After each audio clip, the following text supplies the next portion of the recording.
Labą dieną.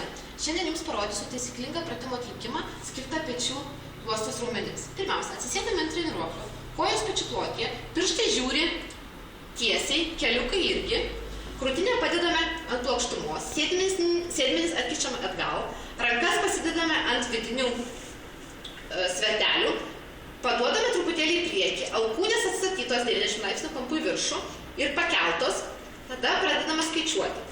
1, 2, 3, 4, sekundę palaikome viršuje alkūnės, grįžtame atgal. 1, 2, 3, 4, nesuglaudžiam.